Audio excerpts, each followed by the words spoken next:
అందరికీ నమస్కారం. Let me introduce my self. My name is Krishna Teja. నా పేరు కృష్ణ తేజ అండి.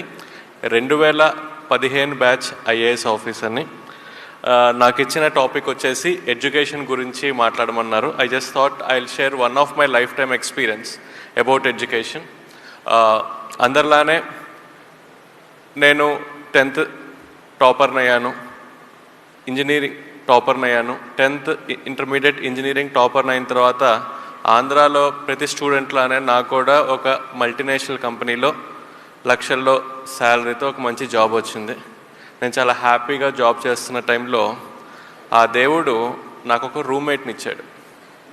నిజం చెప్పాలంటే మా రూమ్మేట్కి అనమాట ఐఏఎస్ అవ్వాలన్న ఒక కోరిక. ఒకరోజు మా రూమ్మేట్ నాతో చెప్పాడు, తేజ నాకు ఐఏఎస్ అవ్వాలని ఉంది అని చెప్పాడు. నేను వెంబటనే ఏంటి ఐఏఎస్ అని అడిగాను. వెంబటనే వాడు నాతో అన్నాడు, జిల్లా కలెక్టర్ అవ్వాలని ఉంది అన్నాడు. నేను అప్పుడు వాడిని అడిగా, ఏంటి దాని ప్రత్యేకత, ఇక్కడ నీకు మంచి శాలరీ వస్తుంది కదా అంటే, అప్పుడు ఫస్ట్ టైం వాడు చెప్పాడు, ఒక ఐఏఎస్ అవుతే, ఒక జిల్లా కలెక్టర్ అవుతే జనాలకి ఏ విధంగా సేవ చేయొచ్చు అని చెప్పేసి. వాడు నిజం చెప్పాలంటే నన్ను మోటివేట్ చేసి వాడితో పాటు నన్ను కూడా తీసుకువెళ్ళి ఒక కోచింగ్ ఇన్స్టిట్యూట్లో ఐఏఎస్ చదవటం కోసం జాయిన్ చేశాడు. నేను వాడు ప్రతిరోజు ఈ ఐఏఎస్ కోసం కోచింగ్ ఇన్స్టిట్యూట్కి వెళ్ళి చదువుకొని రావటం జరిగింది. నేను ఎప్పుడైతే రోజు ఐఏఎస్ కోచింగ్కి వెళ్ళి వస్తున్నానో నాకు చిన్నగా అర్థమైంది, ఐఏఎస్ ఒక ఉద్యోగం కాదు, ఒక సేవ అని. నేను కూడా చాలా నీట్గా, చాలా కాన్సన్ట్రేటెడ్గా ఐఏఎస్ ఎగ్జామ్కి చదవటం మొదలుపెట్టాను. అలా ఫస్ట్ టైం నేను ఐఏఎస్ ఎగ్జామ్ రాశాను. నేను ఫెయిల్ అయ్యాను. నేను ఫెయిల్ అయినప్పుడు నేను అనుకున్నాను, నాకు జాబ్ చేసే టైంలో బాగా చదువుకోవటానికి టైం దొరకపోవటం వల్ల నేను ఫెయిల్ అయ్యాను అనుకొని నేను జాబ్ రిజైన్ చేసి నెక్స్ట్ 1 year మొత్తం 24 గంటలు ఐఏఎస్ కోసమే ప్రిపేర్ అయ్యి సెకండ్ టైం నేను ఐఏఎస్ ఎగ్జామ్ రాశాను. సెకండ్ టైం నేను ఫెయిల్ అయ్యా. సెకండ్ టైం ఫెయిల్ అయినప్పుడు నేను అనుకున్నాను, నేను 10th టాపర్ని, ఇంటర్మీడియట్ టాపర్ని, ఇంజనీరింగ్ టాపర్ని, నేను ఎలా ఫెయిల్ అవుతాను, ఇది ఒక బ్యాడ్ లక్ అయ్యి ఉంటుందని చెప్పి ఇంకొక సంవత్సరం 24 గంటల ఐఏఎస్ కోసం చదివి ఇంకొక సంవత్సరం చదివిన తర్వాత 3వసారి ఐఏఎస్ ఎగ్జామ్ రాశా. 3వసారి కూడా నేను ఫెయిల్ అయ్యా. మీరందరూ అబ్జర్వ్ చేస్తే ఆ దేవుడు నాకు జీవితంలో 3 పెద్ద సక్సెస్లు ఇచ్చాడు. 10వ తరగతి పెద్ద సక్సెస్ అయింది, ఇంటర్మీడియట్ పెద్ద సక్సెస్, ఇంజనీరింగ్ పెద్ద సక్సెస్. వెంబటనే అదే దేవుడు నాకు జీవితంలో 3 ఫెయిల్యూర్స్ కూడా ఇచ్చాడు. ఐఏఎస్ 1వసారి ఫెయిల్ అయ్యాను, 2వసారి ఫెయిల్ అయ్యాను, 3వసారి ఫెయిల్ అయ్యాను.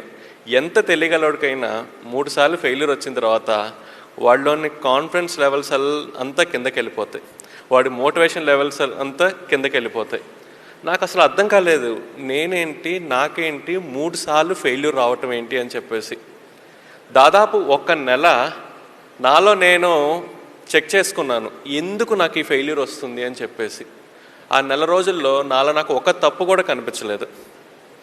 తర్వాత ఇంకొక నెల రోజులు నా ఫ్రెండ్స్ ఇంటికి వెళ్ళి ఫ్రెండ్స్ని అడిగాను అనమాట, అరే మీకు తెలుసు కదా నేను ఐఏఎస్ ప్రిపేర్ అవుతున్నాను, మీకు తెలుసా నేను ఎందుకు ఈ ఎగ్జామ్లో ఫెయిల్ అవుతున్నాను అని అడిగా.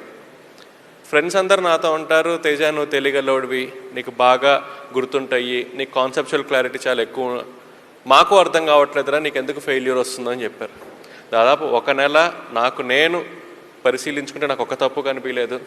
ఇంకొక నెల నా స్నేహితులను అడిగినా నాకు ఒక తప్పు కనిపించలేదు. ఇంక నేను ఒక డెసిషన్కి వచ్చాను, ఐఏఎస్ నాకు రావటం కొంచెం కష్టమే అని చెప్పేసి.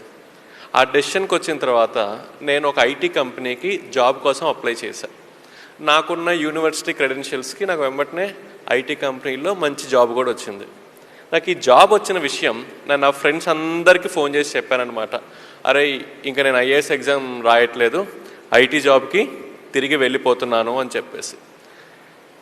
నేను ఎప్పుడైతే ఈ విషయం నా ఫ్రెండ్స్కి చెప్పానో, నా ఫ్రెండ్స్ నుంచి ఈ విషయం నా శత్రువులకు కూడా వెళ్ళింది, నా ఎనిమీస్కి కూడా తెలిసింది.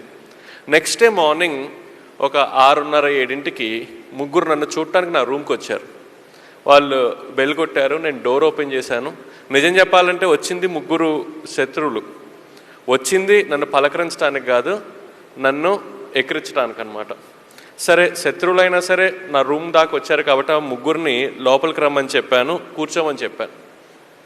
అందులో ఫస్ట్ శత్రువు నాతో కూర్చున్న తర్వాత, తేజ నువ్వు చాలా మంచి పని చేసావు, నీకు ఐఏఎస్ రావటం కష్టమే, నీకు ఐటీ జాబ్ చాలా కరెక్ట్ అన్నాడు. నేను ఓకే అని చెప్పాను. రెండో శత్రువు అన్నాడు, తేజ నీకు ఐఏఎస్ అసలు రాదు, నీకు ఐటీ జాబే కరెక్ట్ అన్నాడు. నేను సరే అన్నా. మూడో శత్రువు అన్నాడు, తేజ నీకు ఐటీ జాబ్ కరెక్ట్ అన్నాడు.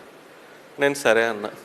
ఆ ముగ్గురు శత్రువులు నాతో మాట్లాడిన తర్వాత నేను ఆ ముగ్గురితో చెప్పాను, నాకు తెలుసు నాకు ఐఏఎస్ రావటం కష్టమే అని. కాకపోతే నాకు అర్థం కానిది ఏంటంటే ఎందుకు నాకు ఐఏఎస్ రావటం కష్టం అని. అప్పుడు ఫస్ట్ శత్రువు నాతో చెప్పాడు, తేజ ఏం లేదు, ఐఏఎస్ ఎగ్జామ్లో 2000 మార్క్స్కి రిటర్న్ ఎగ్జామినేషన్, నీ హ్యాండ్ రైటింగ్ కొంచెం బాగోదు కదా, అందుకని నీకు తక్కువ మార్క్స్ వస్తున్నాయి, అందుకని నీకు ఐఏఎస్ రావట్లేదని చెప్పాడు. వాడు చెప్పింది నిజమే, నా హ్యాండ్ రైటింగ్ బాగోదు, కాకపోతే నాకు తెలియంది ఏంటంటే నా హ్యాండ్ రైటింగ్ కారణం వల్ల నాకు ఐఏఎస్ రావట్లేదన్న ఒక విషయం.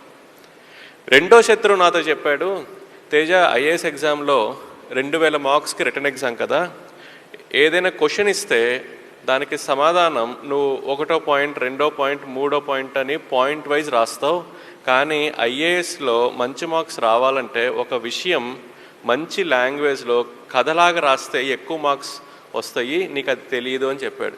వాడు చెప్పింది కరెక్టే. నేను ఇంజనీరింగ్ స్టూడెంట్ని, ఏదైనా క్వశ్చన్ ఇస్తే 1వ పాయింట్ 2వ పాయింట్ 3వ పాయింట్ ఎట్లా రాయాలో నాకు తెలుసు, కానీ ఒక విషయం మంచి భాషలో ఒక ఆర్ట్స్ స్టూడెంట్ రాసే విధంగా రాయటం నేను ఎప్పుడు నేర్చుకోలేదు, నాకు తెలియదు. మూడో శత్రువు చెప్పాడు, తేజ నువ్వు ఏం మాట్లాడినా చాలా సూటిగా మాట్లాడతావు, కానీ ఇంటర్వ్యూలో చాలా డిప్లొమాటిక్గా మాట్లాడితేనే మంచి మార్క్స్ వస్తాయి, అది నీకు తెలియదు, అందుకని నీకు ఐఏఎస్ రావట్లేదని చెప్పాడు. అట్లా 3 శత్రువులు నాకు 3 కారణాలు చెప్పి వాళ్ళు తిరిగి వెళ్ళిపోయారు. ఆ క్షణంలో నాకు జీవితంలో ఒక సత్యం అర్థమైంది. ఏంటి అంటే మన జీవితంలో పాజిటివ్స్ ఏంటో తెలుసుకోవాలి అంటే మనం ఎవరిని అడగాలి? మన ఫ్రెండ్స్ని అడగాలి. అదే మన జీవితంలో నెగిటివ్స్ ఏంటో తెలుసుకోవాలంటే మనం అడగాల్సింది డైరెక్ట్గా వెళ్ళి మన శత్రువుల్ని. కారణం ఏంటి? మన శత్రువుల యొక్క పని ఏంటి?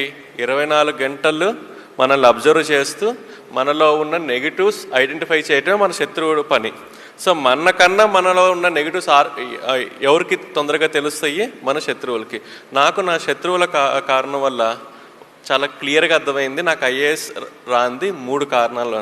హ్యాండ్ రైటింగ్, నేను సమాధానం ఎలా రాస్తున్నాను అనే విషయం మీద, నేను మాట్లాడే విషయం మీద. వెంబటనే నేను మా నాన్నగారికి ఫోన్ చేశాను, నాన్నగారు నాకు ఇంకొక సంవత్సరం కూడా కావాలి, నేను ఇంకోసారి కూడా ఐఏఎస్ రాద్దామని. వెంబటనే మా నాన్నగారు తిట్టారనమాట, ఇంకేంటి 3 సార్లు నువ్వు ఫెయిల్ అయ్యావు, ఇంకా నువ్వు రిస్క్ తీసుకోవద్దు, వెళ్ళి జాబ్లో జాయిన్ అవ్వు అని చెప్పి. తర్వాత మా అమ్మకి ఫోన్ చేశాను, మా అమ్మ కూడా తిట్టింది. అప్పుడు నేను మా అక్కకి చేసి మా అక్కని అడిగా, అక్క అమ్మని నాన్నకి కన్విన్స్ చేసి నాకు 1 సంవత్సరం ఇప్పించు, దాని తర్వాత మీరేం చెప్తే అది చేస్తా అని చెప్పా. మా అక్క మా అమ్మ మా నాన్నని కన్విన్స్ చేసి నాకు ఇంకో సంవత్సరం నాకు ఇప్పించింది. అట్లా నా చేతికి 1 సంవత్సరం టైం వచ్చింది. 3 కారణాలు వచ్చాయి. ఫస్ట్ కారణం హ్యాండ్ రైటింగ్. నేను హ్యాండ్ రైటింగ్ కోసం వెతుకుతున్న సమయంలో ఒక రోడ్డు మీద ఒక ఇంటి ముందు ఒక బోర్డు ఉంది, ఇక్కడ హ్యాండ్ రైటింగ్ నేర్పబడును అని చెప్పి. నేను బండి తీసుకెళ్ళి అక్కడ ఆఫ్ చేసి బెల్ కొట్టాను. ఒక టీచర్ బయటకు వచ్చింది. నేను ఆ టీచర్ని అడిగాను, టీచర్ నాకు హ్యాండ్ రైటింగ్ నేర్పిస్తారా అని అడిగాను. వెంబటి నా టీచర్ అంది, ఇబ్బంది లేదండి, మీ అబ్బాయినో అమ్మాయినో తీసుకురండి, నేను నేర్పిస్తానంది. సో నేను అన్నాను, మా అబ్బాయికో అమ్మాయికో కాదండి, నాకు హ్యాండ్ రైటింగ్ నేర్చుకునే ఆమె షాక్ అయింది. ఇదేంటి 6 అడుగులుండి 25 వయసు ఉండి ఒకడు వచ్చి నన్ను హ్యాండ్ రైటింగ్ నేర్పించమంటున్నాడు అని చెప్పి. నేను ఆ టీచర్కి అర్థమయ్యే విధంగా చెప్పాను, టీచర్ నేను ఇట్లా ఐఏఎస్ అవుదాం అనుకుంటున్నాను, నా హ్యాండ్ రైటింగ్ కొంచెం బాగోదు, so I want to improve my hand writing అని. ఆమె నాకు 1 నెల రోజులు హ్యాండ్ రైటింగ్ నేర్పించింది. తర్వాత సంవత్సరం ప్రతిరోజు 2 గంటలు నేను హ్యాండ్ రైటింగ్ మాత్రమే ప్రాక్టీస్ చేశాను. ఈరోజు నేను నా ఆఫీస్లో నేను ఏమైనా ఫైల్ మీద రాస్తే మా క్లర్క్ కానీ నాతో పనిచేసే వాళ్ళు కానీ అడుగుతారు, సార్ ఇది ప్రింట్అవుటా హ్యాండ్ రైటింగా అని చెప్పి. ఆ విధంగా నేను నా హ్యాండ్ రైటింగ్ని మార్చుకున్నాను. రెండోది, ఒక సమాధానం, ఒక ఆన్సర్ ఎలా రాయాలనే విషయం. ఆల్రెడీ ఐఏఎస్ వచ్చిన ఒక మేడం ఉంది, బాలలత మేడం అని చెప్పేసి. నేను ఆ మేడం ఇంటికి వెళ్ళి, మేడం నాకు ఒక క్వశ్చన్కి ఆన్సర్ ఎలా రాయాలో గైడ్ చేస్తారా అని అడిగాను. మేడం రేపు రా అంది. నేను రేపు వెళ్ళి మేడంని కలిసా. మళ్ళీ రేపు రా అంది. మళ్ళీ నెక్స్ట్ డే వెళ్ళి మేడంని కలిసా. అట్లా 1 వీక్ మేడం నెక్స్ట్ డే అంది. నేను మేడం చెప్పిన స్థలంలో మేడం చెప్పిన సమయానికి వెళ్ళి మేడంని కలిసా. 7వ రోజు మేడం చెప్పింది, కృష్ణ నాకు అర్థమైంది నువ్వు ఒక కమిటెడ్ స్టూడెంట్ అని, నేను ఒక పని చెప్తా, నేను నీకు 365 ఎగ్జామ్స్ పెడతాను, ప్రతి ఎగ్జామ్ 3 గంటలు. ప్రతి ఎగ్జామ్ ఎర్లీ మార్నింగ్ 4ంటికి మా ఇంటికి వచ్చి రాయాలి. నువ్వు 4ంటికి వచ్చి 7 దాకా రాయాలి. ఏదైనా కారణం వల్ల నువ్వు ఒక ఎగ్జామ్ రాయకపోయినా, ఒక ఎగ్జామ్ లేట్గా రాసినా అది నీ లాస్ట్ ఎగ్జామ్ అవుతుందండి. సో నేను మేడం చెప్పిన విధంగా 1 సంవత్సరం ప్రతిరోజు మేడం ఇంటికి 4ంటికి వెళ్ళి 3 గంటల ఎగ్జామ్ 365 రోజులు రాశాను. నేను 365 రోజులు ఎప్పుడైతే ఎగ్జామ్ రాశానో ఆటోమేటిక్గా ఒక సమాధానం మంచి భాషలో కథలాగా ఎలా రాయాలో నాకు అర్థమైపోయింది. అదేవిధంగా నా మాట తీరు మార్చుకోవటం కోసం ఆల్రెడీ ఐఏఎస్ చదువుతున్న పిల్లలకి నేను కోచింగ్ ఇవ్వటం మొదలుపెట్టాను కోచింగ్ ఇన్స్టిట్యూట్లో. నేను ఎప్పుడైతే పిల్లలకి టీచర్గా అయ్యి కోచింగ్ ఇవ్వటం మొదలుపెట్టానో నాకు వెంబటిన అర్థమైంది ఒక విషయం, ఎదురు వ్యక్తికి బాగా అర్థమయ్యే విధంగా ఎలా మాట్లాడాలను. అట్లా 1 సంవత్సరంలో నేను ఈ 3 కారణాలని ఓవర్కమ్ చేసి 4వసారి ఐఏఎస్ కోసం ప్రిలిమ్స్ ఎగ్జామ్ రాశాను, క్లియర్ చేశాను. మెయిన్స్ ఎగ్జామ్ రాశాను, క్లియర్ చేశాను. అండ్ ఇంటర్వ్యూలో పార్టిసిపేట్ చేశాను, క్లియర్ చేశాను. I got all India 66 rank. So దాని తర్వాత I got Kerala cadre. So first 9 years I have to work in Kerala. అలా నేను అలపిలో 2 years సబ్ కలెక్టర్గా పనిచేశాను. తర్వాత 4 years కేరళ టూరిజం డైరెక్టర్గా. I was the youngest director general of Kerala tourism and the longest surviving director general of Kerala tourism for 4 years. దాని తర్వాత I worked in Alleppey and then I worked in Thrissur. Currently I'm working in Thrissur as district collector. So మీ అందరికీ తెలుసు IAS జీవితంలోనే చాలా important అయిన post జిల్లా collector అన్న పోస్ట్. నేను 2015లో ఐఏఎస్ అయినప్పటి నుంచి నేను బాగా ఎదురు చూస్తున్న ఒక నిమిషం, నేను ఎప్పుడు జిల్లా కలెక్టర్ అవుతాను అని చెప్పేసి. అట్లా 2015 నుంచి నేను ఎదురు చూస్తుంటే 2022 ఆగస్టు 2వ తారీఖు నాకు ఈవినింగ్ 7:30కి ఒక ఫోన్ వచ్చింది, రేపు పొద్దున వెళ్ళి అలపిలో జిల్లా కలెక్టర్గా ఛార్జ్ తీసుకో అని చెప్పేసి. అట్లా ఆగస్టు 3వ తారీఖు 2022 నేను అల్లపురాలో జిల్లా కలెక్టర్గా ఛార్జ్ తీసుకున్నాను. జిల్లా కలెక్టర్గా ఛార్జ్ తీసుకున్న తర్వాత నేను బాగా ఈగర్గా వెయిట్ చేస్తున్న ఒక క్షణం, నేను జిల్లా కలెక్టర్ అన్న పోస్ట్లో సైన్ చేయబోతున్న ఫస్ట్ ఫైల్ ఏదై ఉండొచ్చు అని చెప్పేసి. అట్లా బాగా ఈగర్గా వెయిట్ చేస్తున్నప్పుడు ఒక క్లర్క్ ఒక ఫైల్ పట్టుకుని నా క్యాబిన్లోకి వచ్చింది. నేను క్లర్క్ని అడిగాను, ఏంటి ఆ ఫైల్ అని చెప్పేసి. అప్పుడు ఆ క్లర్క్ చెప్పింది, సార్ వర్షాలు పడుతున్నాయి కదా, రేపు పిల్లలకి హాలిడే ఇచ్చే ఫైల్ సార్ అంది. సో నా జీవితంలో జిల్లా కలెక్టర్గా నేను సైన్ చేసిన ఫస్ట్ ఫైల్ ఏంటయ్యా అంటే పిల్లలకి హాలిడే డిక్లేర్ చేయటం. నార్మల్లీ పిల్లలకి హాలిడే ఇస్తేనే వాళ్ళు భయంకరంగా సంతోషంగా ఫీల్ అవుతారు. అది ఫస్ట్ ఫైల్, ఫస్ట్ సిగ్నేచరే హాలిడే ఇస్తే they were very very happy. So జిల్లా కలెక్టర్ ఫస్ట్ ఫైలే పిల్లలకి హాలిడే డిక్లేర్ చేయటం అనేది ఒక పెద్ద న్యూస్ అయిపోయింది అనమాట.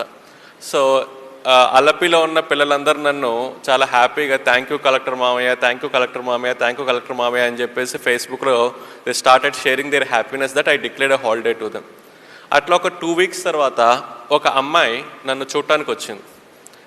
నేను అడిగాను, ఏంటమ్మా ఇంటికి వచ్చావు అంటే, అమ్మాయి చెప్పింది, అందరూ మిమ్మల్ని కలెక్టర్ మామయ్య అని పిలుస్తున్నారు కదా, సో నేను కూడా ఒక చనువు తీసుకొని మిమ్మల్ని ఒక సహాయం కోసం వచ్చాను అంది. ఏం సహాయం కావాలి అన్నాను.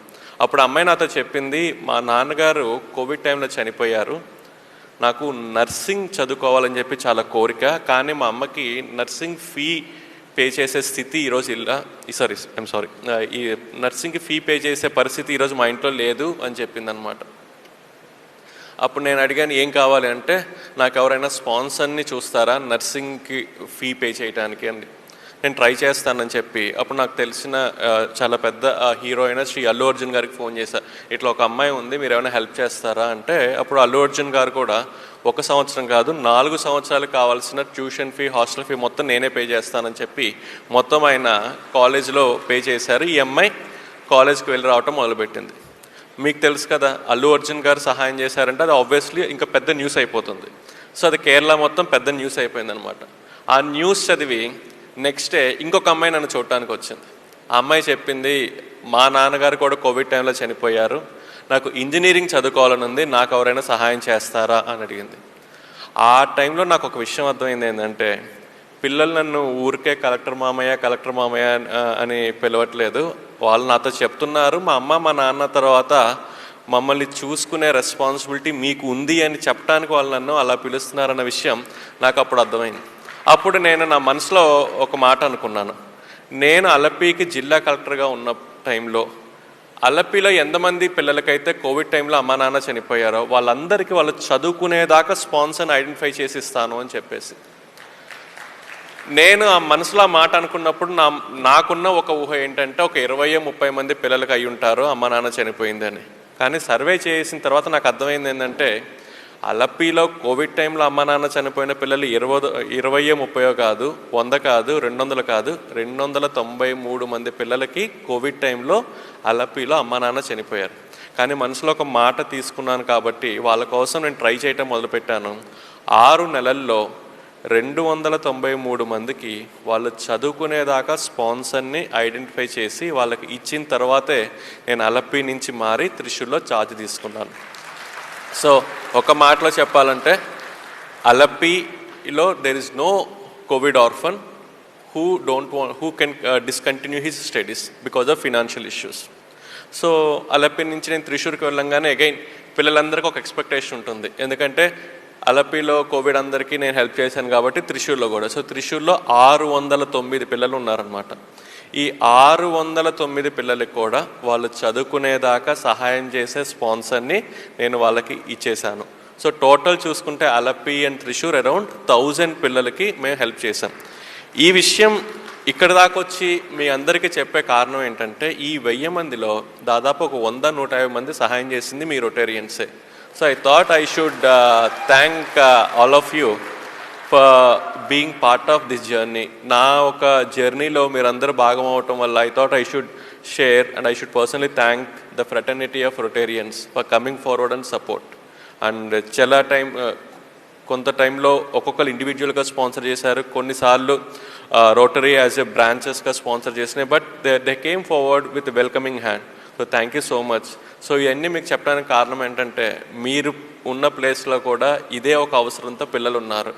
అలపిలోనే కాదు పిల్లలకి అమ్మ నాన్న చనిపోయింది, త్రిశూర్లోనే కాదు పిల్లలకి కోవిడ్ టైంలో అమ్మ నాన్న చనిపోయింది, ఈవెన్ విజయవాడలో కూడా నాకు తెలిసి ఇదే ఒక పరిస్థితి ఉంటుంది, గుంటూరులో కూడా ఇదే పరిస్థితి ఉంటుంది, మీరున్న ఏరియాస్ కూడా ఇదే పరిస్థితి ఉంటుంది. So wherever it is possible try to support this children. There are this children, okay, Covid కారణం వల్ల ఇబ్బంది పడుతున్న పిల్లలు ఉన్నారు. So they need your support. Looking forward and thank you so much for giving me this opportunity and hope I made it short and interactive. Thank you so much.